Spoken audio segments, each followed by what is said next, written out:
Assalamualaikum warahmatullahi wabarakatuh. Baiklah, pada hari ini saya akan menjelaskan resume saya pada pembelajaran fenomena teologi Islam pada masyarakat modern. Judul makalah saya fenomena teologis pada masyarakat modern. Saya Endang Sari dari ruang 3 semester 6 jurusan Akidah Halak. Langsung saja, bab 1, pendahuluan. Kampanye akidah pada para nabi. Hubungan antara dakwah Nabi Muhammad SAW pada nabi sebelumnya berdasarkan atas prinsip kaidah atau penegasan dan tahtim atau penyempurnaan. Dakwah para nabi didasarkan pada dua asas. Pertama, akidah, kedua, syariat dan akhlak. Akidah merekam sama dari Nabi Adam sampai kepada penutup para nabi, yaitu Rasulullah SAW. B. Esensi sebuah akidah. Akidah ialah kumpulan dari berbagai masalah kebenaran yang dipatuhi oleh akal, pendengaran, dan hati. Hasan Albani mengatakan bahwa akidah Islam adalah landasan atau asas kepercayaan. C. Mempersiapkan generasi dengan akidah. Pembinaan akidah berfungsi menanamkan keimanan yang kuat agar tidak goyah dan terombang-ambing oleh situasi dan kondisi yang tidak menentu. Pentingnya pembinaan dapat dipahami oleh Nabi Muhammad SAW mengajarkan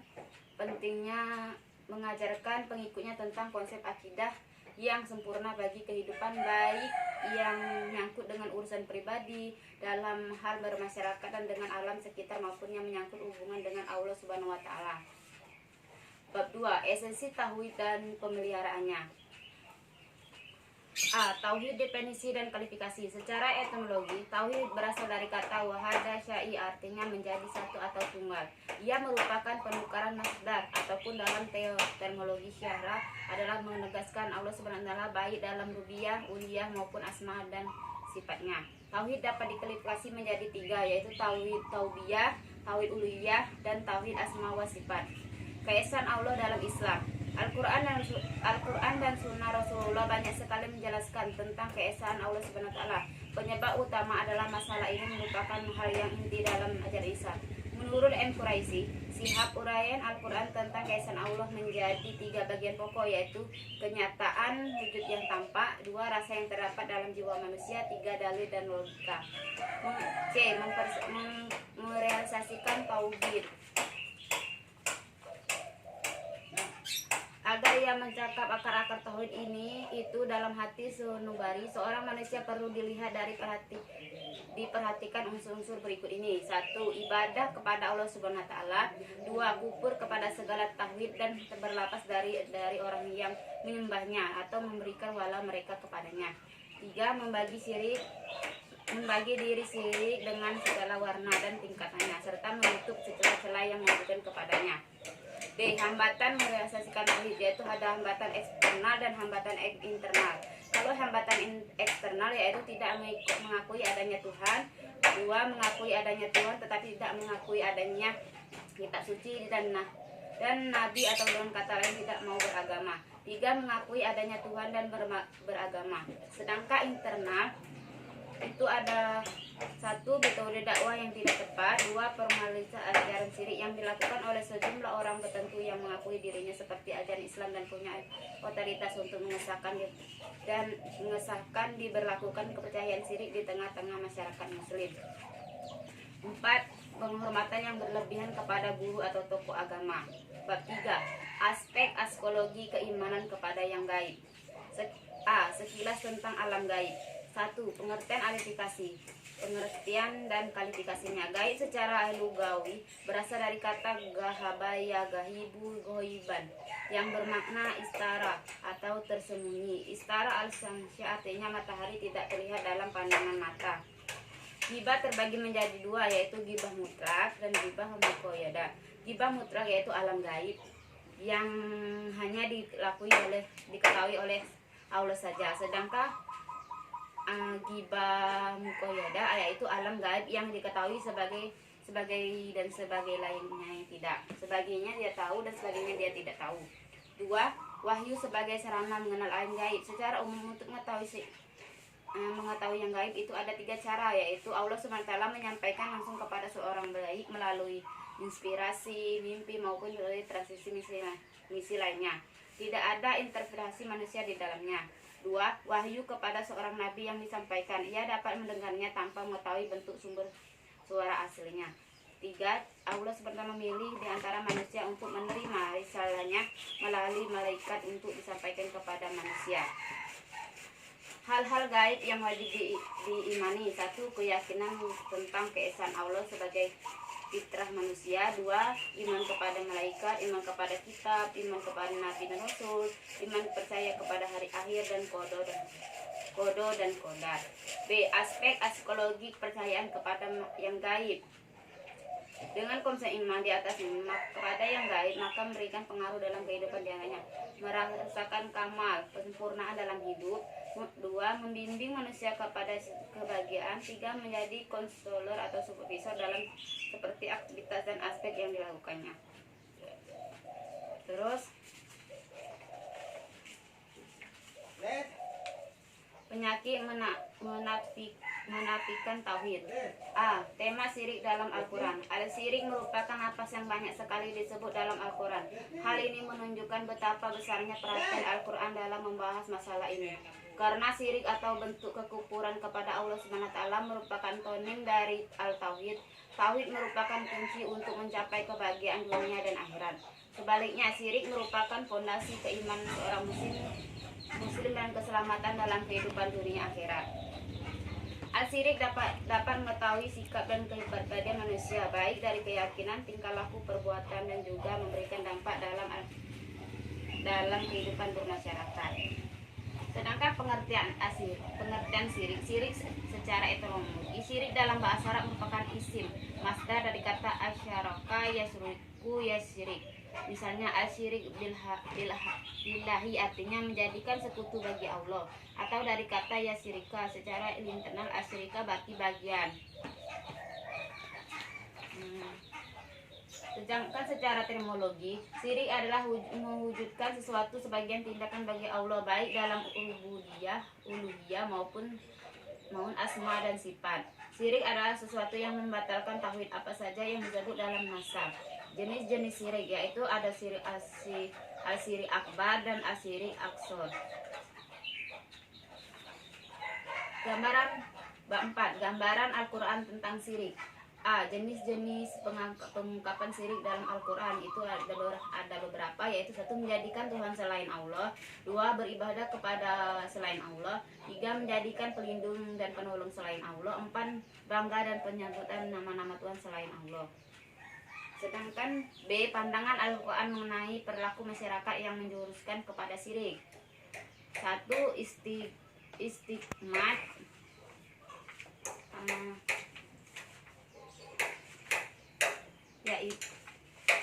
yaitu yang sering digunakan adalah pelayanan setan. Sesuai dengan namanya, istigmat menggunakan jasa pelayanan khodim, namun yang menjadi khodim bukanlah manusia tetapi makhluk setan dan roh pada leluhurnya. Adapun dukun yang diharamkan Islam, yaitu dukun perkawinan, dukun wiwit, dukun ramal, dukun sihir, dukun susu, dan masih banyak lain lagi dukun. C. Sebab terjadinya syirik dalam Al-Quran. Itu ada faktor eksternal dan internal. Sedangkan faktor eksternal yaitu lingkungan, taklid, kecintaan berlebihan terhadap sesuatu, tradisi, mengikuti saja pendapat atau jarang para guru dan para kepala agama. Sedangkan faktor internal yaitu mengagumi sesuatu dan tahzim menggunakan sesuatu. Hawa nafsu yang syahwat, takabur untuk beribadah kepada Allah, berpegang teguh pada tradisi nenek moyang, mengakhiri ketentuan-ketentuan Allah. D. Hukum bagi orang musyrik. Syirik mengeluarkan pelakuan dari agama Islam. Hal ini harta pelakunya di akhirat dia kelak di dalam neraka. Dalam kitab Muqaddimah Al-Tauhid disebut bahwa penghasiman itu dibunuh. Tidak ada alternatif yang lain bagi mereka kecuali menuduhkan Allah ataupun dibunuh. Hal darahnya, hartanya, dan menawan atau cucu mereka. Syirik menimbulkan bahaya yang banyak sekali, diantaranya 1. Syirik besar menggugurkan semua amal. 2. Pelaku syirik besar kekal di api neraka, Allah tidak akan mengampuninya kecuali dengan taubat. 3. Orang musyrik halal dan darah hartanya. 4. Diharamkan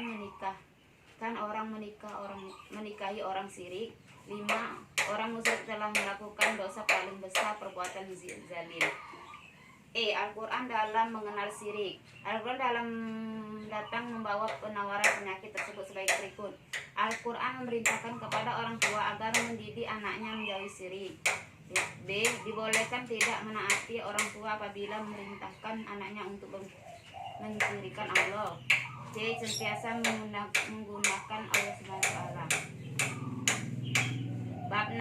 Akibat syirik dan sikap terhadap orang musyrik. Kisah syirik dan umat manusia dalam Al-Quran.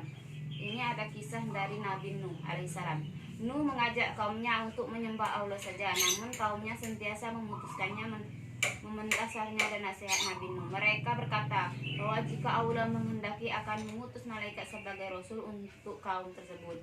Dengan beberapa alasan yang lain, Nabi Nuh diancam akan merajam jika tidak mau berhenti dakwah. Nabi Nuh alaihissalam mengadu pada Allah tentang keingkaran kaumnya itu. Pengaduan Nabi Nuh didengar oleh Allah dan doanya pun dikabulkan. Nabi Nuh memohon agar orang kafir dimusnahkan dari muka bumi dan memohon agar orang-orang yang beriman bersamanya diselamatkan dari azab. Nabi Nuh alaihissalam menerima wahyu untuk membuat kapal yang besar. Banyak caci maki dari kaumnya itu. Dengan berbagai olok-olokan, Nuh menerima wahyu untuk membuatkan binatang-binatang secara berpasang-pasangan di atas kapal yang dibuatnya. Langit menurunkan air hujan dan bumi pun memencarkan air dari perahnya. Nuh berlayar bersama kaumnya, memanggil anaknya yang tidak beriman. Allah menyelamatkan Nuh dan Nuh para pengikutnya yang beriman. Sesungguhnya Nabi Nuh tinggal bersama kaumnya selama 950 tahun lamanya.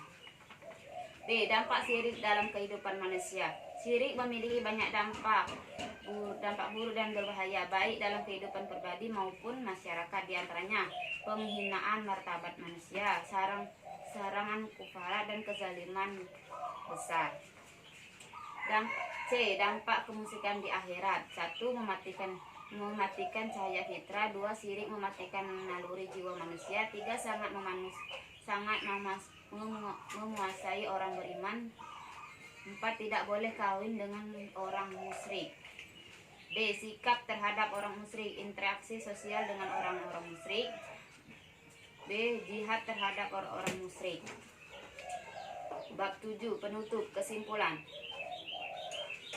Telah dikemukakan bahwa dan bahasan dan kajian menyangkut syirik dalam Al-Quran dari berbagai aspek, yaitu 1. Untuk menjaga pilar akidah perlu beberapa langkah, diantaranya menurunkan tauhid kepada Allah SWT, jauh dari segala bentuk syirik baik yang khafi atau jali, sahir atau kabar dan seterusnya. 2. Ajaran Al-Quran tentang syirik diantaranya menjadikan selain Allah, beribadah selain Allah, menjadikan pelindung dan penolong kepada selain Allah, mencari milia selain Islam, menjadi amatan bagi Allah, mengamini jibat dan tauhid, mendekatkan diri kepada Allah dengan menyembah berhala.